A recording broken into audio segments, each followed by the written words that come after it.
Good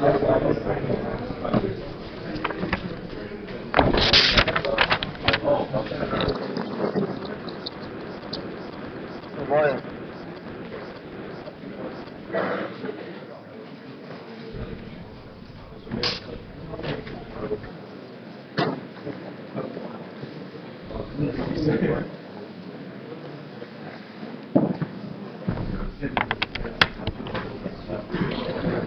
Okay, let's start the lecture. Let's finish the directional derivative, and then we'll get on to a new topic. Okay. So recently, it'll lead us to the min and max problem of finding a certain function. Okay. So in the last lecture, we derived the formula for directional derivative, which is pretty simple. So this is basically the formula here. Now, when you look at the formula here, everything is clear. This is basically the greeting, and this is the direction of a change. Okay.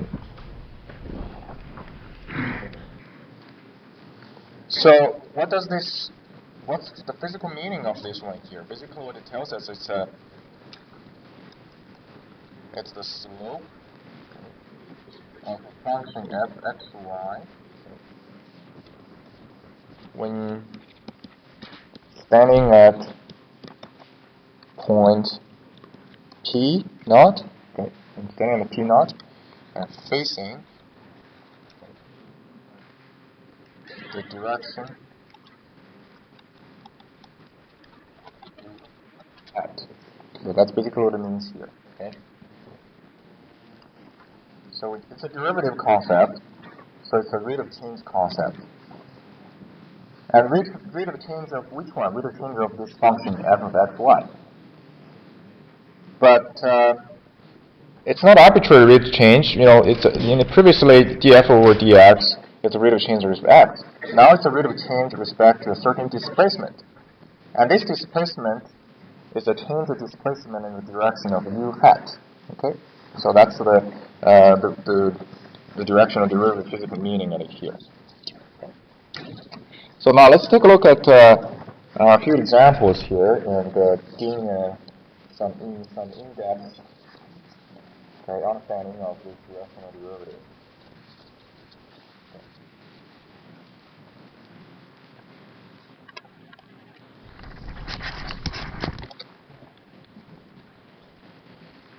So the first example is, let's say I have given a function,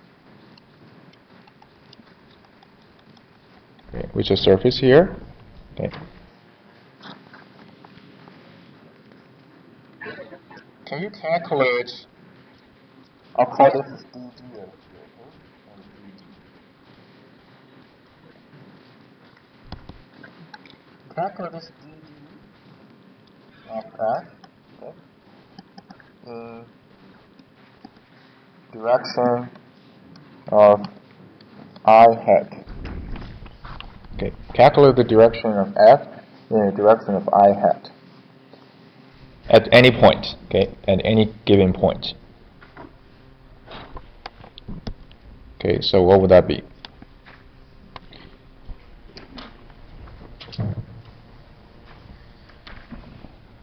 So before you jump into it, just think about it, huh? Just think about the physical meaning of a directional derivative, and think about this given question right here.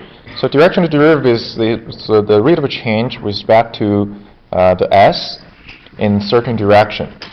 So now the direction is which one is the I hat here, right? It's I hat. So let's say you're standing at arbitrary point P, and then you're going to have a change of the P point in the direction of I hat. Is that good? Is that good? Right? So let's say I have a point P here, and we're going to have a change around this point P. It's a change in direction I hat, which means which one is changing, which one is not changing. When you have a change in I hat around this point P, y is changing or x is changing? X is changing. So basically, you have a change like this, right? You're going to have a change like this. Okay. So then we're looking for is the rate of change of the function when you have a change like this. So instead of a calculation here, can you give me a solution? df of partial f over partial x, right? So that's basically what happens here. Now, that's good, because if you recall that, what's the geometrical meaning of partial f over partial x? It's basically the rate of change of function f with respect to the change of x when you're keeping the y as a constant, right? That's what this means here. And that's exactly what happens at here, right? So let's see if we can obtain these results, okay, based on this formula here, right? Okay. So remember, this is what we're going to get here, right? So now I'm going to try to calculate. So this is df over ds x direction. Yeah. Oh my goodness.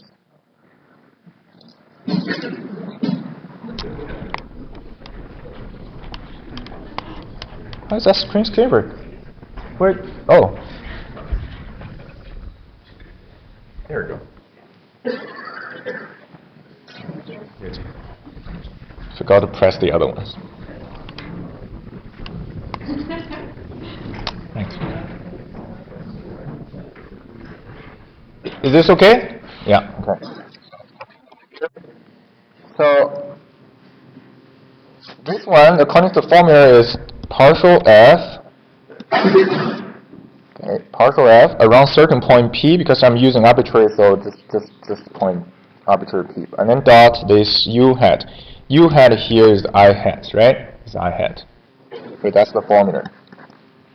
Gradient vector of this function, that's easy, so we can calculate it easily. Just fx, fy dot I hat, right? Dot I hat. And I hat, if you rewrite that, I hat is basically what? 1, 0, right? Basically 1, 0. Okay. So the dot product of these two, you carry out this multiply this plus this multiply that. That's basically fx, which is this one, right? Okay. Yeah. So if I ask you a different direction, different question, how about the dd of this f in negative I hat? What will be the result? Yes, it will be just negative fx, right? It will be negative fx. Okay. Okay. Yeah. Okay. So now let's try an example with some numbers.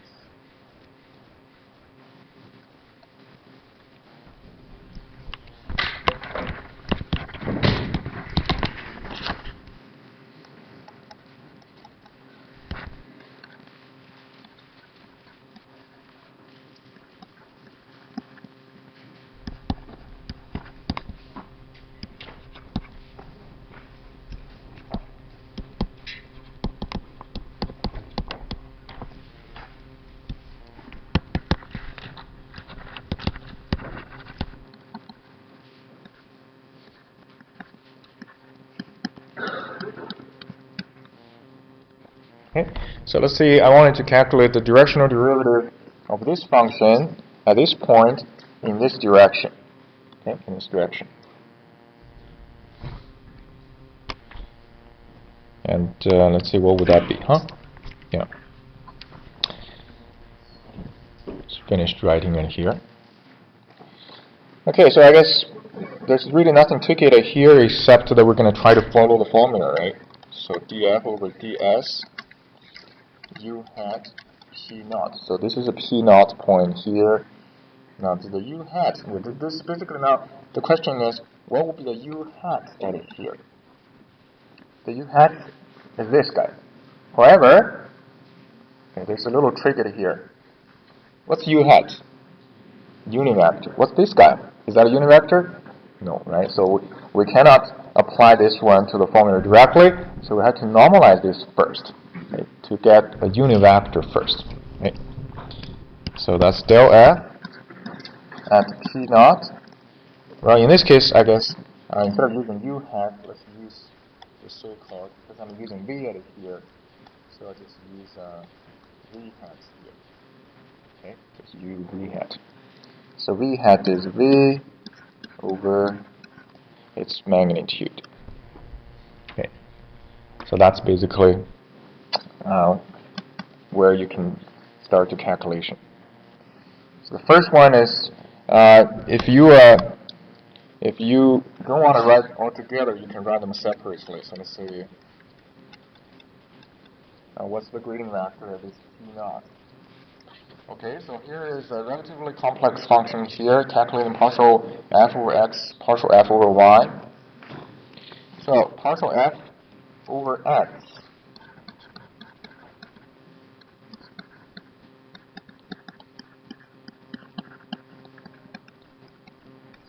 Okay. And so the first term is e to the power y. Second one is constant.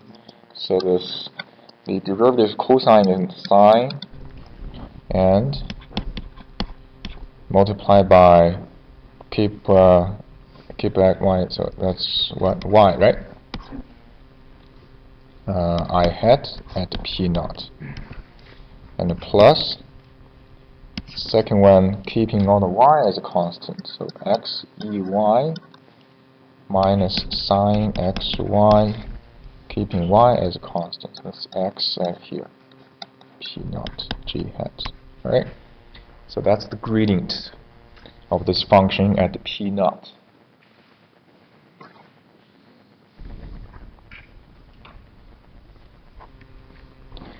Plugging the point P naught 2, 0 into this two terms that are here. So x equals 0, y equal to 2. So this term is basically 0. This term is 0, this term is 0, and this term is e to the power of 0, which is 1. So that's perfect. Am I right? Yeah.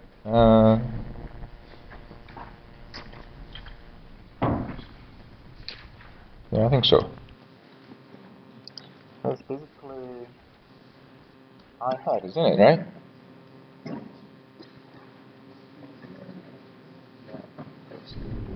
Pardon me? Oh yeah, there's a 2 multiplied by e to the power, so plus 2j, yeah. Okay, good. Okay, so then v hat is v over v. This is 3, 4, so 9 plus 4, 6, 9 plus 16, 25, 25, 5. So 1 over 5, 3, negative 4. Okay. So that's v hat. Then our directional derivative is this quantity dot this quantity. Okay. So that's 3 over 5 plus or minus 8 over 5, which is negative 5 over 5, which is negative 1. Okay. Is that good? Yeah. Why is it negative 4? Come again? Why is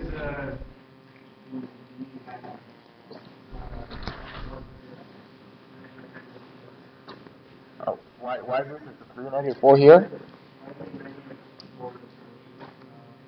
Oh, this is giving here. This is a giving direction, right? So all we did is just normalize this one here. The magnitude of this vector is 5. Okay.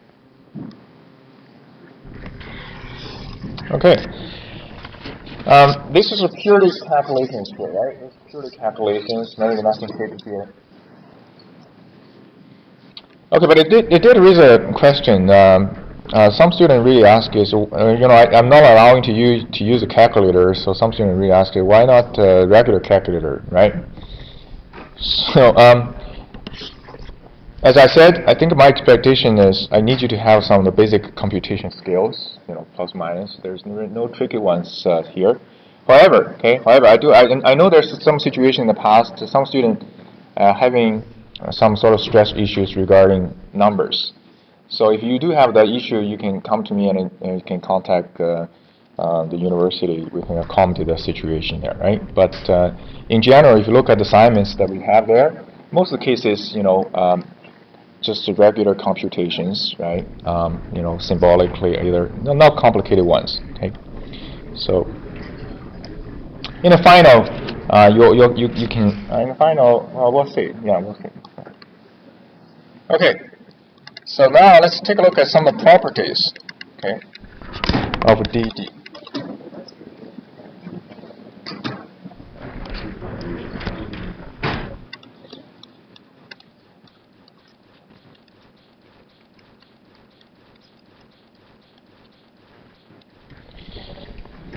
This grading is very, this grading and directional derivative is very useful for optimization. So let's start from this formula here. This is the dot product, right? This is dot product. And if it's a dot product, we have the other formula for the dot product, isn't it, right? The other formula for dot product is magnitude of this vector multiplied by magnitude of this vector, and then multiplied by this cosine, the angle between the two vectors. Okay, now that's the other formula for dot product. So right from here, let's take a look at it. What's the magnitude U has? 1, because it's a unit vector. So then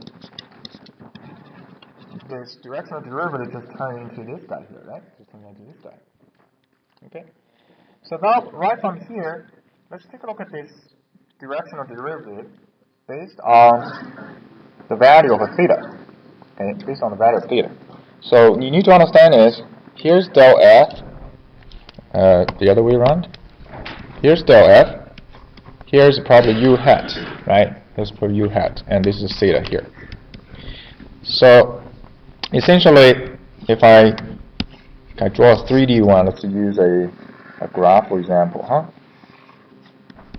Okay, so this is the parabola we're interested, and we're looking at the grading vector at a certain point.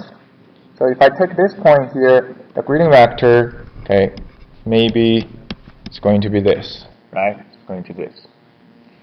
And the u hat, okay, that we don't know. That's basically depends on the question which direction you're trying to walk to, right? Yeah. So u hat maybe this way, okay? Yeah, maybe could be any ways here. So basically, the theta value can be from 0 degree to 360 degree, right? Okay. So now, based on this expression right here, if you look at this expression here, and this is positive. So whether this quantity is a positive or negative is purely based on what? The theta value here, right? Theta. Okay. So let's take a couple of important situation here. Number one, okay, what happened when theta equal to 0 degree? So same direction. So the same direction, what's cosine theta value? It's 1, right? 1. So if this is 1, and this quantity basically, the directional derivative basically equal to this, right? Equal to this. Now, what's the maximum value for cosine to be? 1, right? So if this is the maximum value, then that means what? That means this quantity is the maximum value for this directional derivative. Okay? So this is the max value for this dd. Okay, for this dd.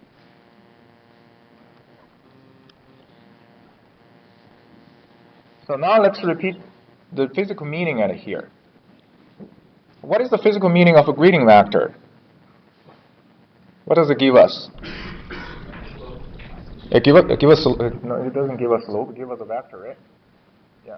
The grid it gives you it's a vector, but a vector points to which direction? The greatest increase. So now think about this scenario here, right? The scenario is the theta is 0, which means the u hat right now is going to be here, right? Going to be this way. So in other words, I'm calculating the direction of the derivative. So in other words, walk in this direction here, and the direction to walk in the same direction as the grading vector. So you end up at the greatest increase of the function f. And remember the conclusion we made, right? This is basically a proof that is here. This is basically a proof. Why this grading vector f give us the direction of the greatest increase of function f? Why is that? You can prove it from here. Because this is the directional derivative. Directional derivative tells you is the rate of change of f in terms of this change of s in the walking direction, right? And now when you're walking direction in the same direction of your grading vector, you end up with the maximum value of the rate of change of f, which is basically the physical meaning or the conclusion we made regarding this del f grading vector. Okay? Yeah, so that's the sort of a short proof that you can give as regarding why this is the points the maximum direction, right? Yeah. So how about this theta equal to pi degree, 180 degrees? And what would be the cosine theta value? Is it still 0? Is it still 0? I don't.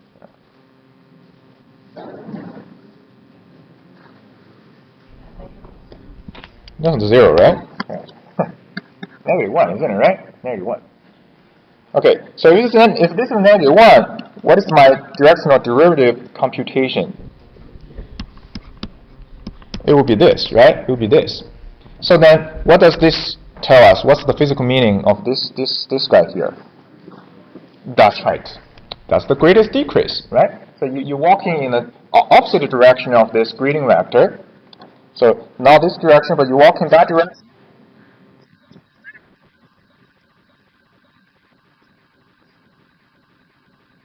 Okay, yeah. So at this value here, this is the minimum of this DD. Right? This is the minimum of the DD here. Okay.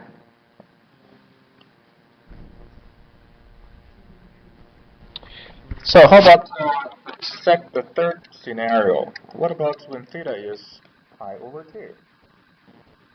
When theta is pi over 2, that means this u hat is perpendicular to this guy here, right? Yeah, so that means u hat is perpendicular to this.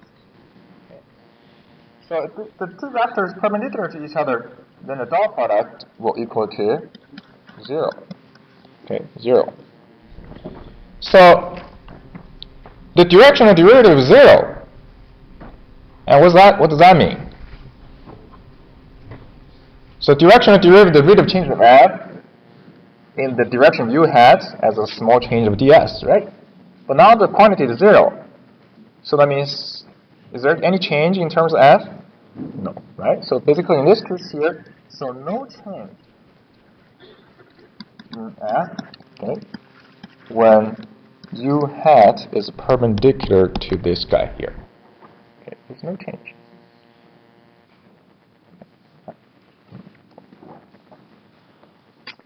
The three properties here are very important, okay, very important. So you should try to, not just a mathematical meaning in here, but also the physical meaning behind the three properties, okay, three properties here. Was the third point verified? Yes, good point. Very good.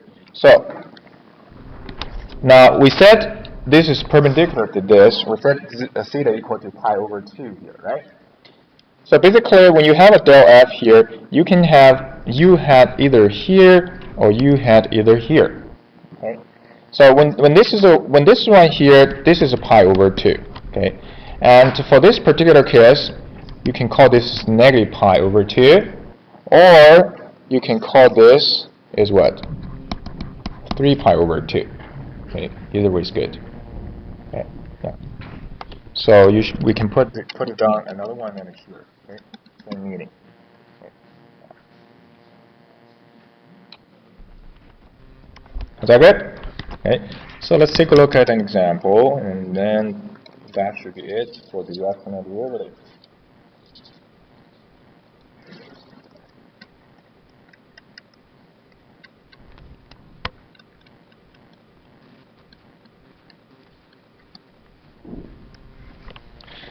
Here's the function f(x,y), and here's a point of interest.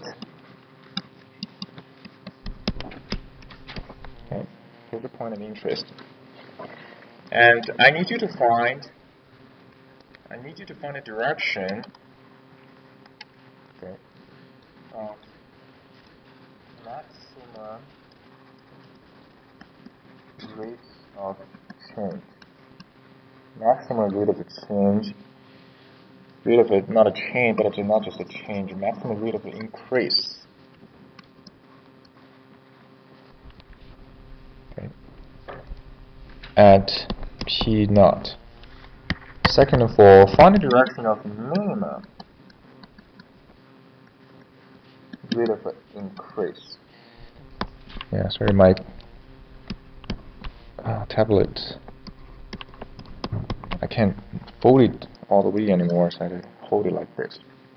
It'll give you a little trouble in turn writing. Okay. So, maximum rate of increase at this point, minimum rate of increase at this point. Actually, when I say minimum rate of change, basically means what? Maximum rate of decrease, right? It's the same meaning. Okay. Yeah. And at end, okay, give us the direction. Put a blue in here, giving 0, okay, dd, or giving 0 change. Okay, 0 rate of change of f at p naught. Okay, so let's try to solve this problem. Basically, this is an application of the 3 properties we just listed up there. Okay.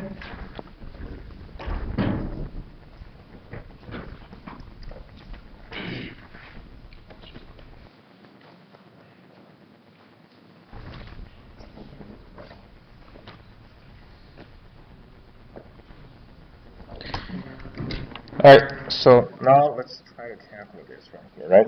First, direction of maximum rate of change. According to my 3 properties, what direction would that be? Right, so we're looking for a direction u hat at here. Which direction will give us the maximum rate of change for the rate of increase? Same direction as the grading vector, so good. So this u hat will be the same direction of this del f. However, right, del f, this is a unit vector we're looking for. So what do?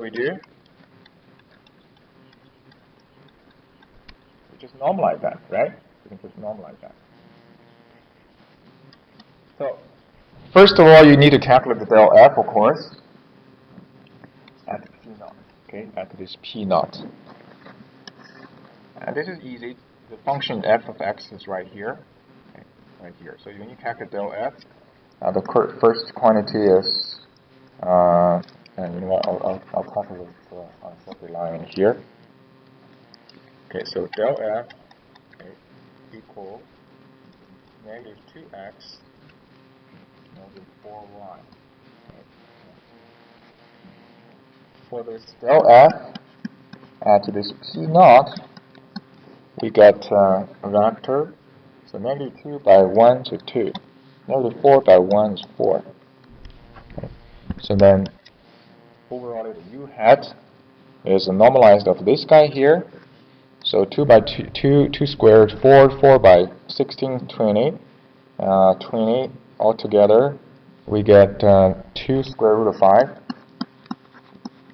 multiplied by 2, 4. So get the 2 canceled, and that's root 5, 1, 2. So that's the u hat. This is the direction giving you the maximum rate of increase, right? Maximum rate of increase. Okay. So second one here, actually, you don't have to calculate. So then basically that u hat, let's call this u1, this is u2. So the u2 will be just negative u1 hat, right? Negative u1 hat. So which is this? Is that clear? No. Okay, no questions here, right? Yeah, so that's pretty simple. All right, so how about the third part of the question?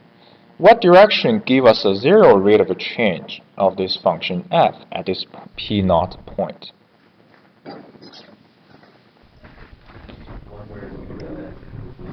Okay, good. So when this u dot f is 0, so basically when this is perpendicular to that, right? Okay, so we're looking for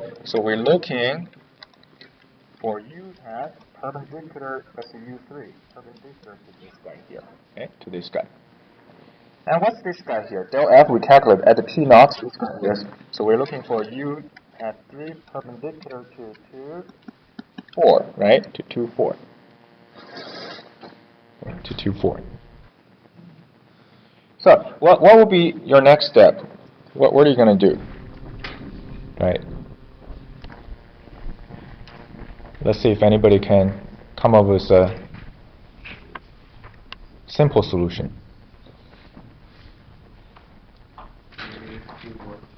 Come again? So you're saying u3 equal to negative 2, 1. All right? Okay. Very good. So what you're trying to do is you're trying to find a vector perpendicular to this guy here, right? And actually you're right. If you give this vector here, negative 2, 1, if you use this dot this, which is negative 4 plus 4, which is 0, right? So that's perfect. However, you missed one point here. This is that's right. This is not a unit vector, so we need to normalize this one here, which is 5, right? Which is 5. And unfortunately, I tell you again, you missed another one. How many directions do we have? How many directions do we have in terms of perpendicular vector? 2, right? 2. Okay, so if this is 1 you find here, what's the other one? It's just a negative. So 4, that would be the negative of that. Like this, right? Perfect. Okay. Okay, so let's retouch this question again. I think a lot of you probably answered. How did you find the negative 2, 1 in here, right? Yeah, so why is it not the 2? Why is it not a negative 2, negative 1? You know, how did you find that? Well, the formal approach is when you say, oh, a vector. The formal approach is I'll define this one as x, y, for example, right? I'll define it as x, y. And because this is perpendicular to that, so which means x, y dot 2, 4 is 0, right? And we end up at what? 2x plus 4y equal to 0. Okay? We're trying to obtain the value of x and y, but this is one equation here, right? This is only one equation. We need another equation in order to solve for x, y. So what would be the other equation?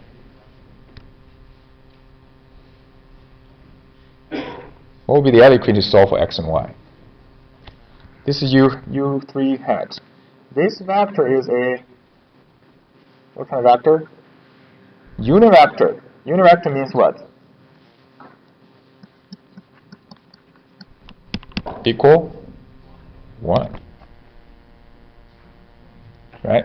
So now you have two equations, two unknowns, and you will be able to solve for x, y. Okay? Yeah. So this is a formal approach here, right? This is a formal here. The non-formal is by observation, okay? Through observation here. So observation, essentially, I give you, let's say, I give you a vector, let's say call it AB. Okay, here's a vector AB. And asking is, what's the perpendicular vector? Right, what will be the perpendicular vector to AB? Simple observation. So this vector has to give us 0 when you use it to dot this guy here, right? To dot this guy. So the natural choice could be this one dot that it could be 0. I'm not sure. So what would that be? Come again? B minus A. You mean like this? No. So this quantity multiplied by that, right? And plus this quantity multiplied by that needs to be 0. So I guess when you multiply this quantity with the A, there got to be something at A at the bottom here, right? And then there should be a B here. Same there should be B here, there should be an A there somehow, isn't it? And was that right? No.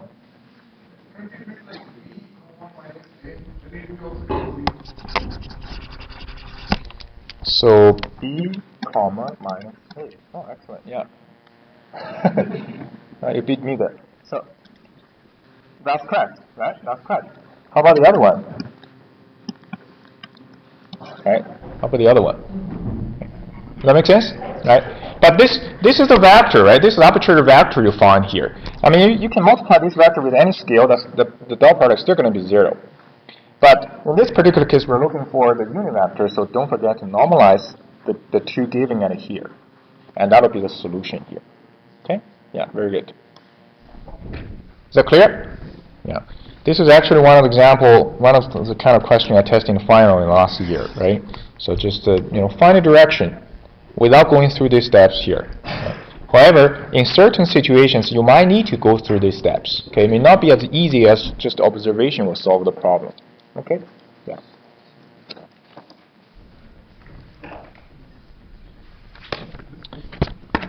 Okay, so any questions regarding directional derivative? Okay, yeah. So, when you try to review this material here, number one thing is memorize the formula. Number two is memorize the meaning of directional derivative. Okay? Memorize the meaning. Okay.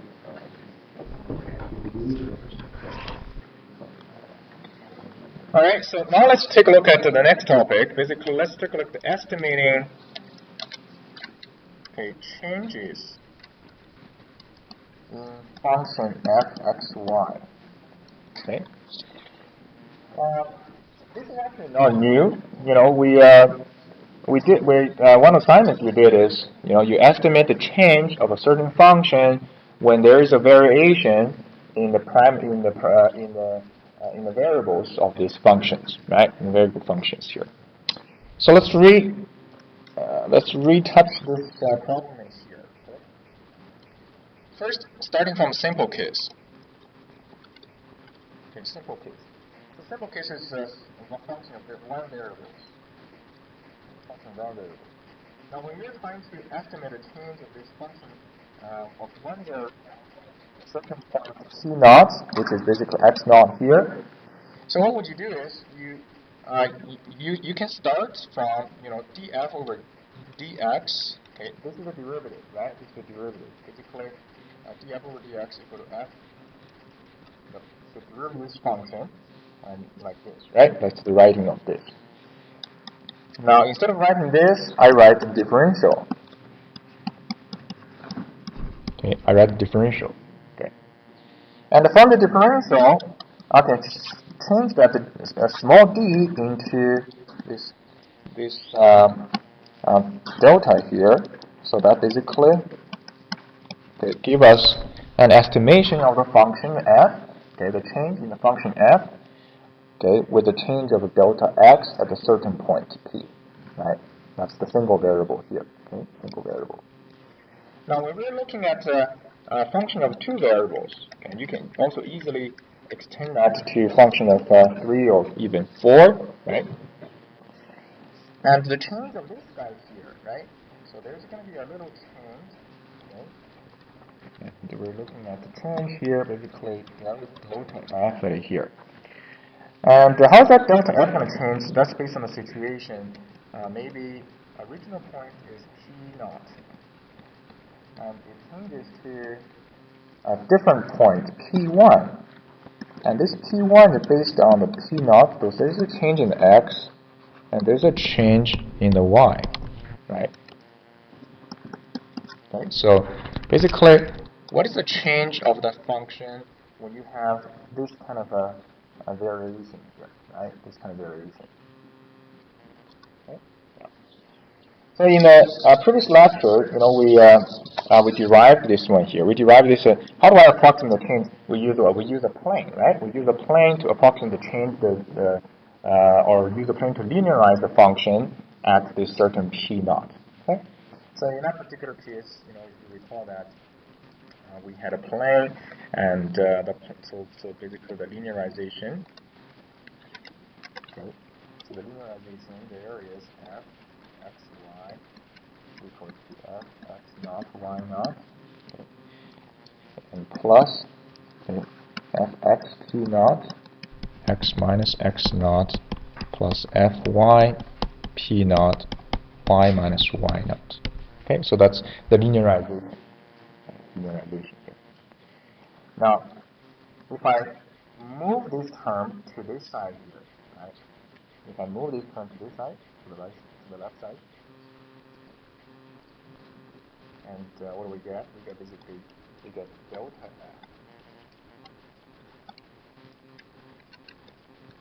equal to fx p naught x minus x naught plus fy p naught y minus y naught.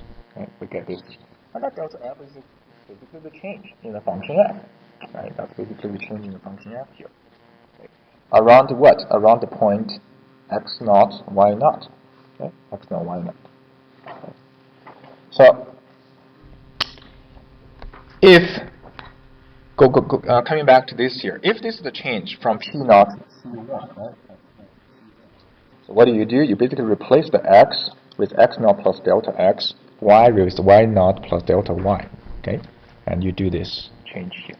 And this one here, and in the last lecture, we were saying is you can also get this one from where? From this total differential, right? From total differential here. So the total differential is this formula.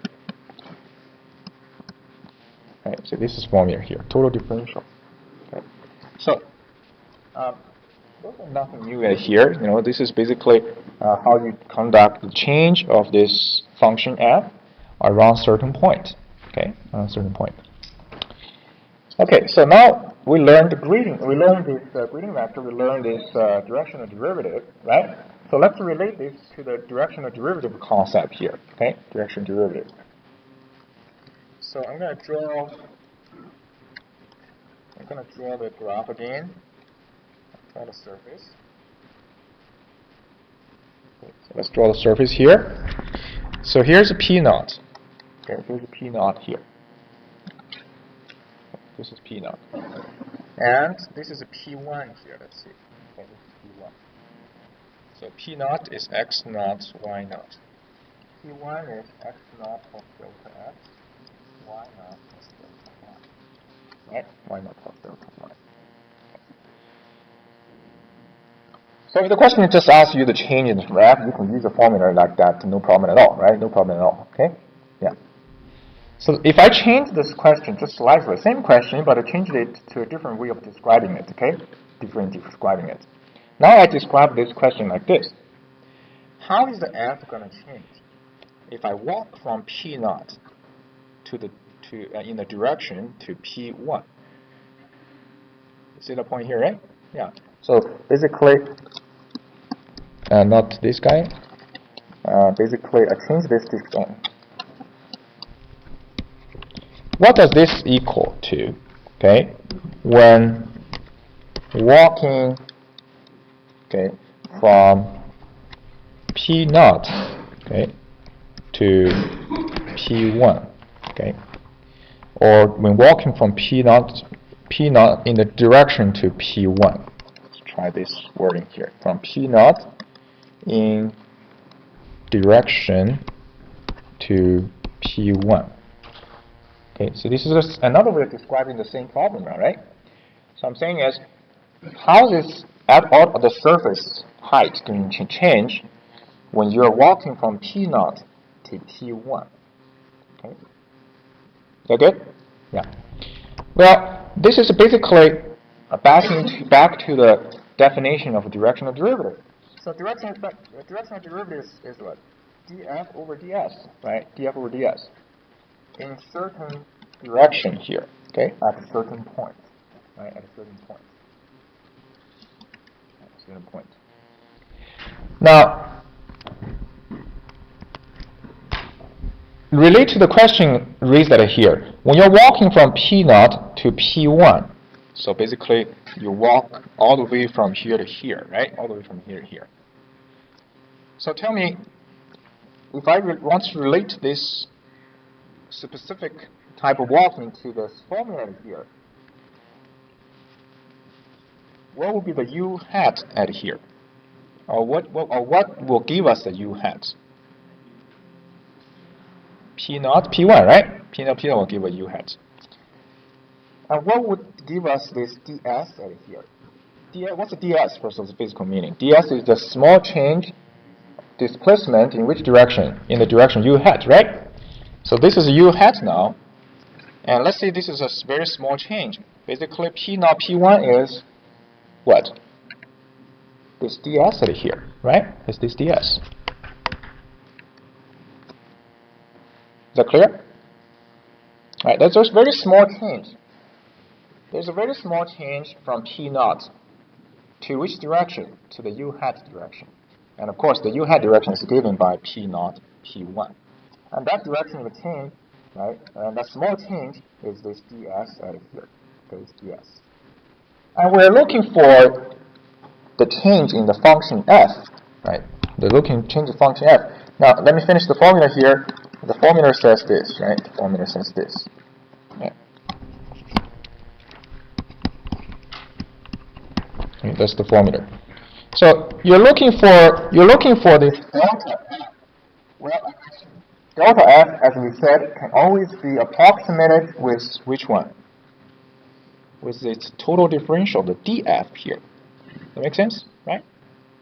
So delta f, okay, it's basically it's like this df when you consider a very small change, right? Very small change. So in this particular case, here's my formula. So what will be the ds? What will be the df right here? So what do? We can simply multiply this ds to where? To the right side here, right? To the right side. So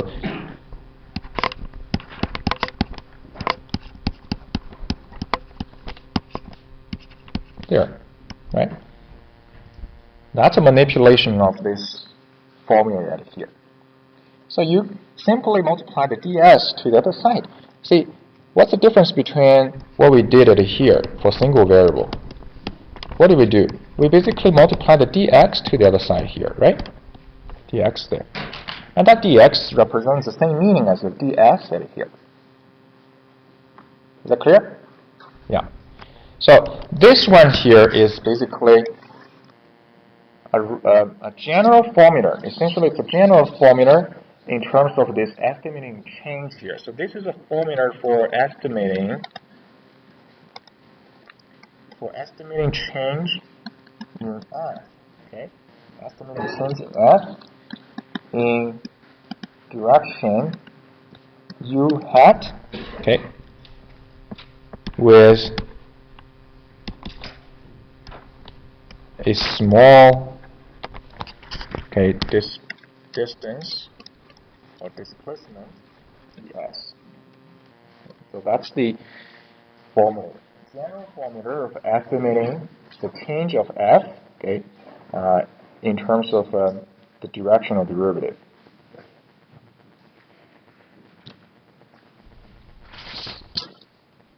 Is that good? Yeah. So, really, computational-wise, there's really nothing there. It's quite simple there. But I'll use this example here. Okay, use this one here as example. There's no numbers, but it's an example. You know, what I'm saying is, if you give delta x, delta y certain number, okay, x naught, y naught certain number, right? And you'll be able to get certain calculations here. So let's try this, right? Let's try this. What does this give us? Will this give us the same result as which one? As this one, okay? As this, or this, okay? Technically, it should be the same results, right? Because they all describe the change of the function f when there is a change around the point p naught, okay? So let's take a look at this. So let's take a look at this formula. Come back to the formula here. So from p naught, x naught, y naught, to p naught, x naught plus delta x, y naught plus delta y. Okay, here's basically the general situation here, right? This general situation. Okay. And as you're walking from here to here, so let's first of all, okay, what is the u hat we're talking about here? U hat. So what do we do is basically vector p naught. This is p1 here, right? It's a p naught p1. So it's a p naught p1 vector p naught p1 vector. But okay, p naught p1 vector not necessarily is a unit vector. So what do we do? Okay, we divide it by its magnitude, normalize it. So that's u hat. Okay, u hat. Okay, let's calculate. What is the p1 p naught vector? So this coordinate subtract this coordinate here, right? So you end up with. That makes sense? Yeah. And then divided by its magnitude, basically the magnitude of this vector. So that'll be root.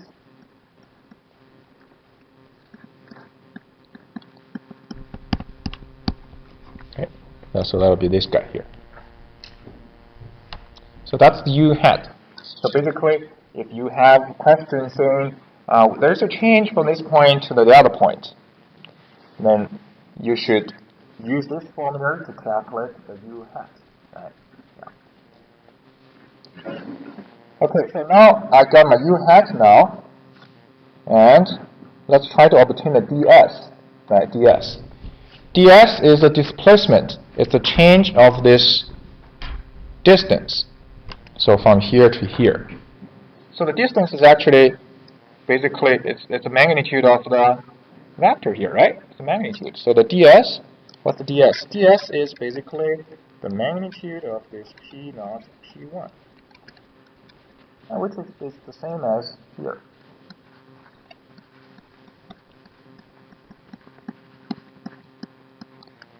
Same as here. Okay, so you got u hat, you got ds, and if the function f is given, p naught is given, so you'll be able to calculate this. So now let's substitute everything back into this formula here, right? Let's see what do we get. Okay, so then this del f at p naught dot u hat multiplied by ds. Okay, so that's the formula. Will equal to this is the grading vector at a certain point. So grading vector fx at a p naught and fy at p naught. Dot u hat is this.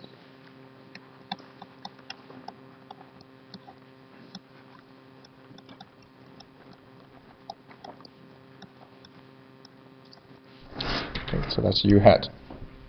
Then multiply by ds. ds is this.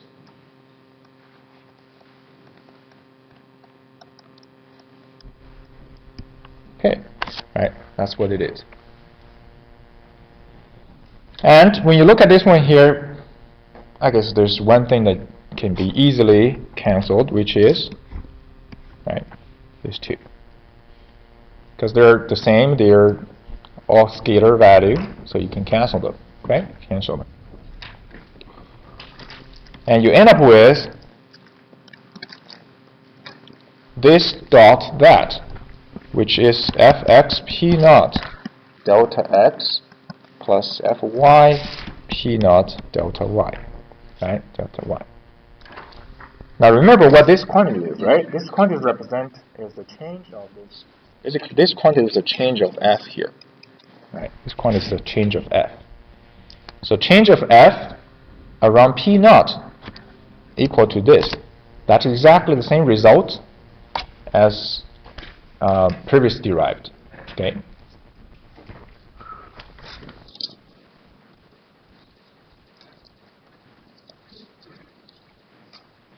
Is that clear? Okay. Yeah. So let's look at the example here. That's another example.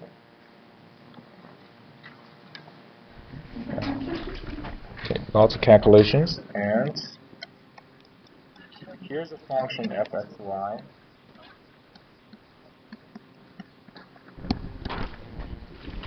Okay, here's a function xy.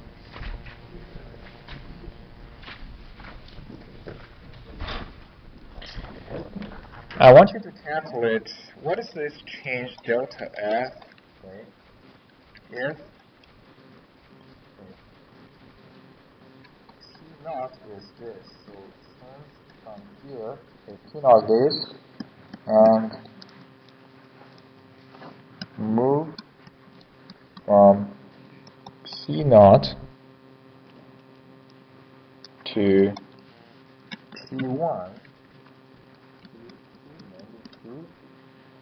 by 0.1 unit.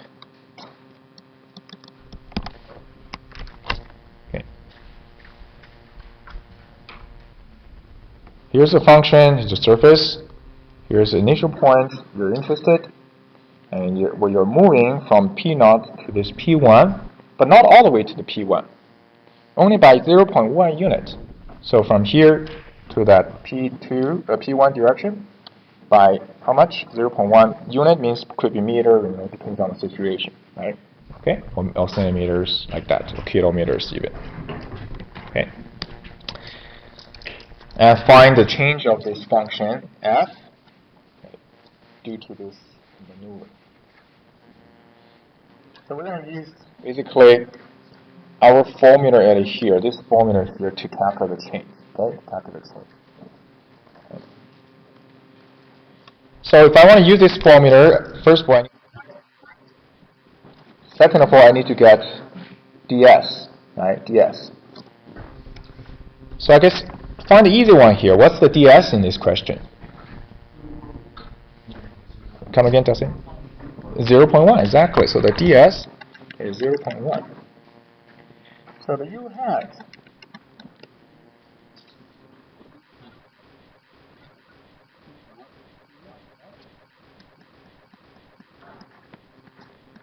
and normalize it.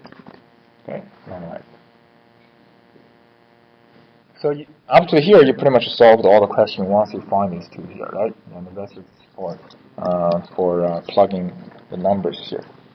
So P naught P1, so the coordinate of this guy, subtract that, which is 2, 1, negative 2. The magnitude of this one here is 4 plus 1 plus 4, which is 9, right? Root 9 is 3, so there we go. Ooh, got a mistake. Okay, so now we're ready to calculate, but I guess we also need to calculate which quantity. We also need to calculate this grid. So let's calculate that.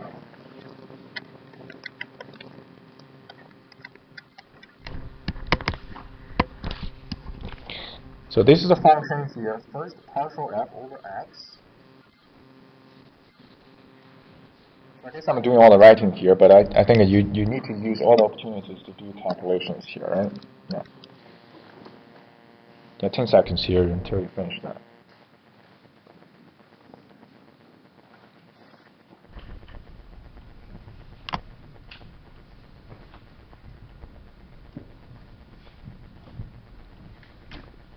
So I think you probably should sort of notice the difference between this example and everything that we just read in there. What's the difference here? There, exactly. So basically, sorry, I missed one here. So basically, this is a function of how many variables? 3 variables.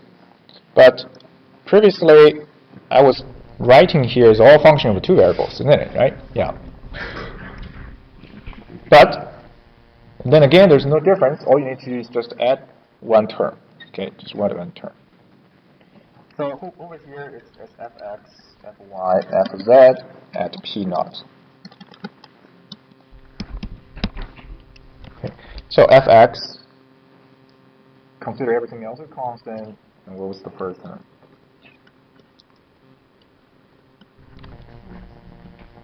Yeah.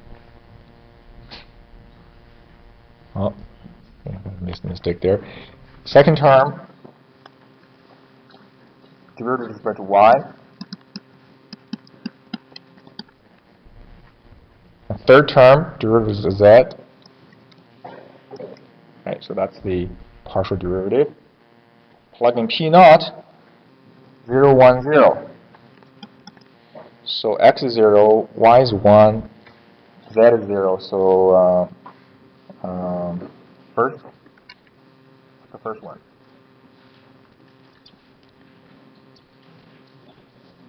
One. Second, 0. Third, 2. Yeah. Okay.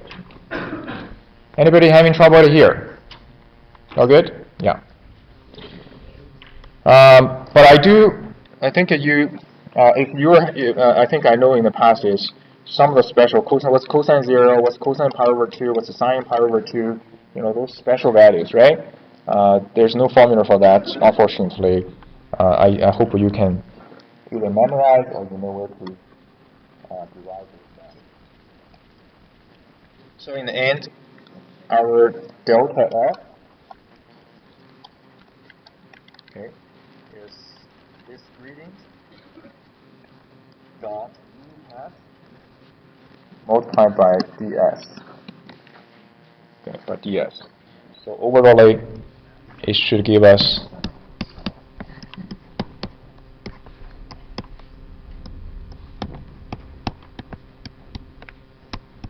it should give us this. Okay.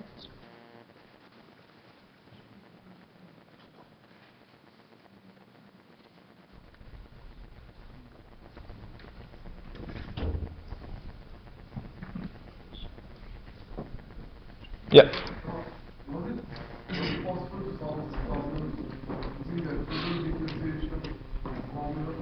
Yes, it is.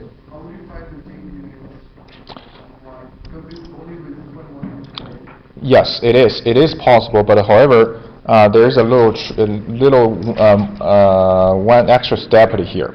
So that's a good question. Is you want to solve that using basically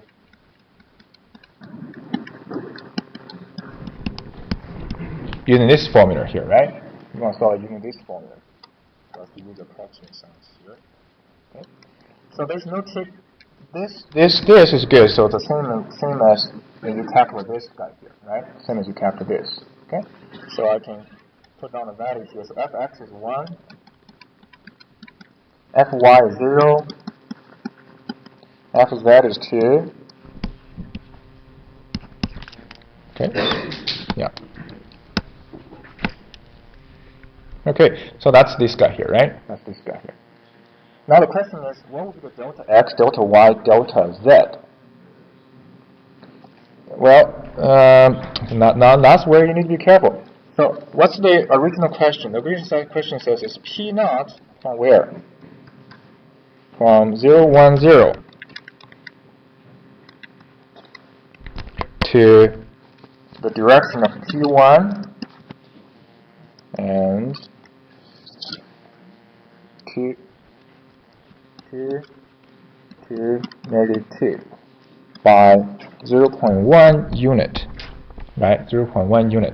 So if I sketch that out, here's a p naught, here's a p1, right? Here's P1. By how much? By 0.1 units, up to here, right? Up to here. Is that clear? Yeah. So this is not P1, right? I don't know, you can call it P2, let's say, right? P2 here. So how do I find delta x, delta y, delta z? Technically speaking, the delta x, delta y should be what? Should be the coordinate of P2 subtracting the coordinates of P1. Is that right? Yeah. So, and what would that be? How did you find that information? Just 0.1? Are you saying delta x 0.1, delta y 0.1, delta z 0.1?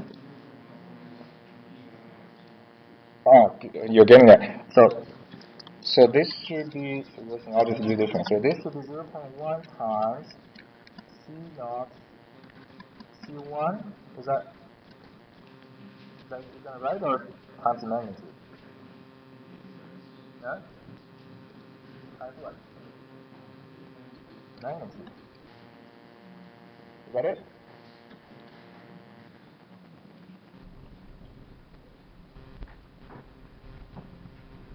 Would that be enough? Think about this scenario, right? Would that be enough? Would that be enough here? Just times the magnitude or times what?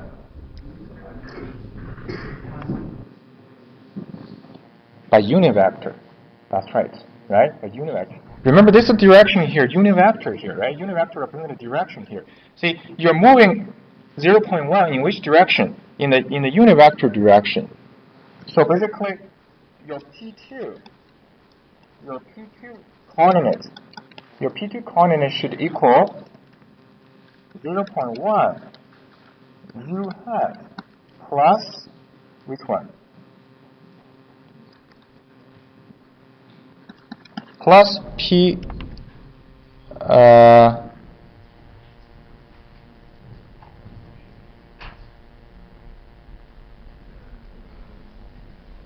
yeah, that's right. So plus this P naught. Well, let's say this is origin here, right? This is origin here.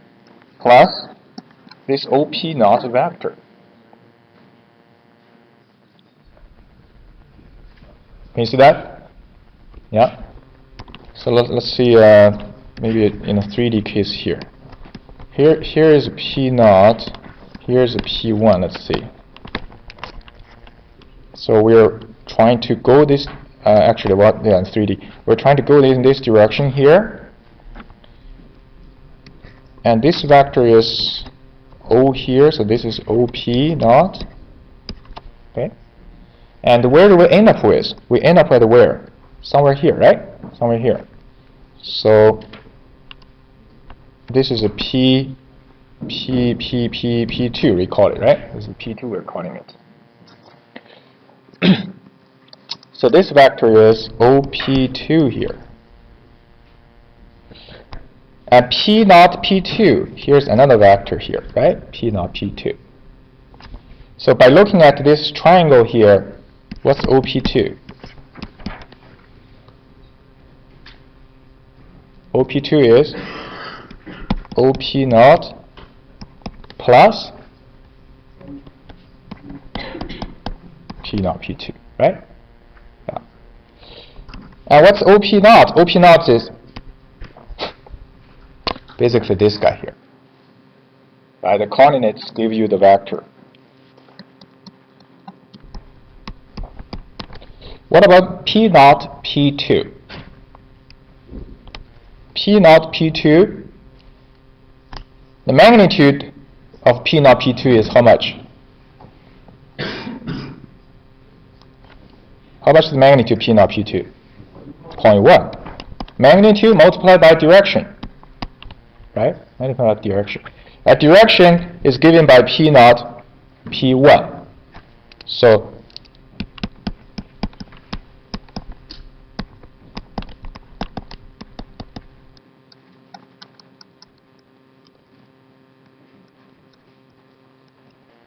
Predicted, right? Yeah. So then,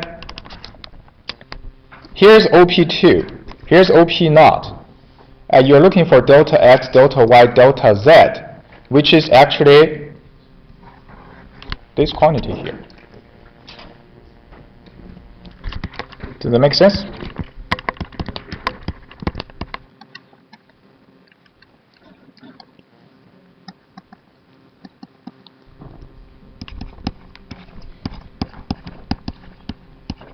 Okay?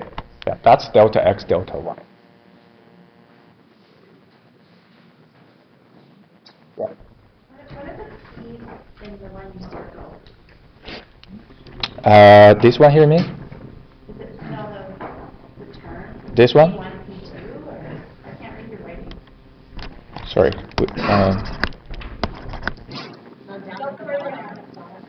Yeah. Oh, this is P1, P2 vector over P1, P2 vector magnitude.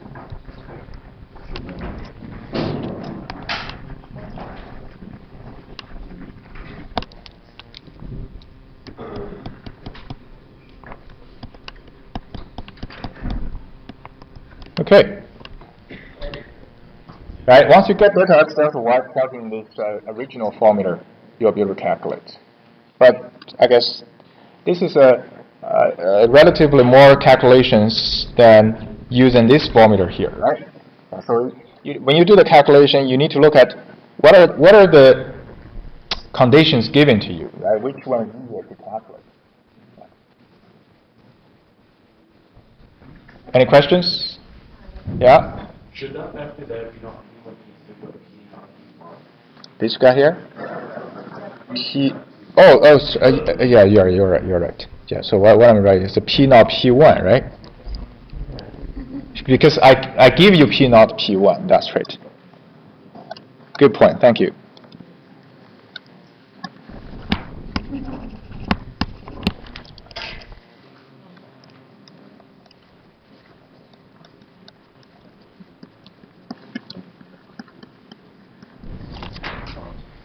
Okay. Very good. Any questions? Okay. Yeah, this kind of active thinking, you can always connecting the dots here, right? You can always connect the dots. We don't have much time now, but I do have one more topic here to talk about. Is the mean and max. So basically, this is a kind of like an optimization problem. Okay. If I have a surface, okay, so I'll just not starting anything here. If I have a surface like this,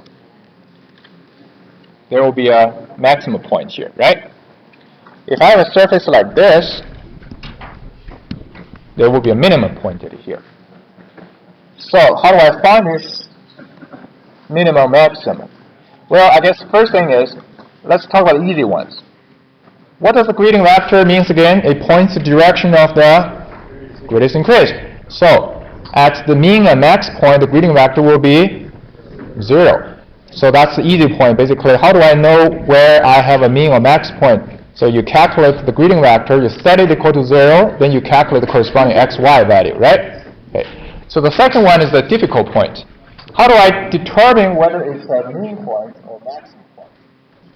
So you can relate that topic to single variable functions. So what do you do when you use a single variable function? How do you get that minimum point or maximum point when you deal with single variable functions? You count the first derivative, right? How do you tell whether it's a mean or max? Second derivative. So now it's the same here, so we're going to use second derivative, okay? But we'll talk about next lecture.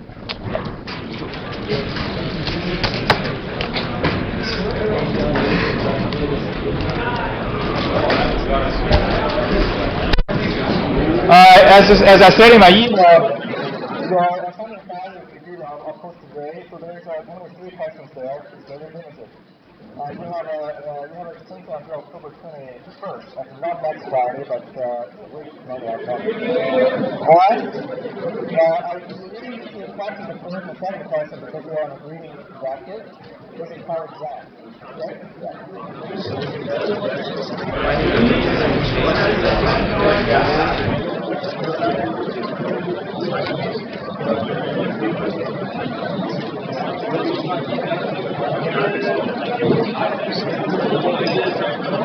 change in S. See how this reacts. But that's how.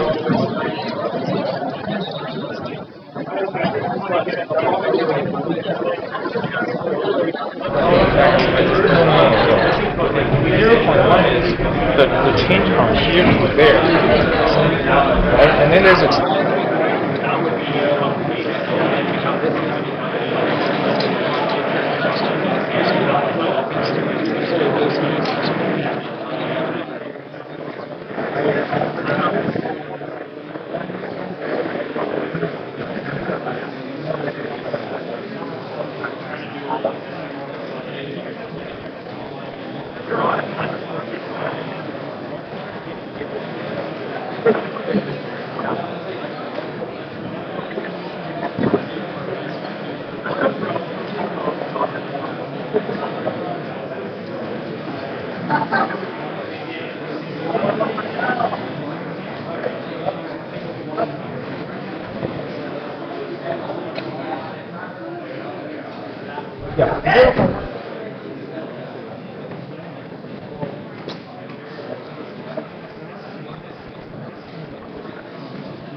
in all these classes.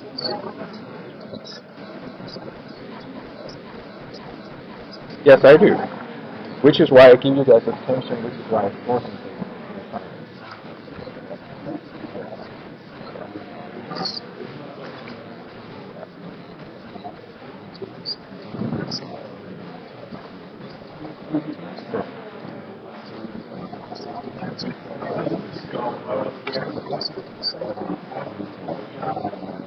Sure, that can work. You prefer that? Okay.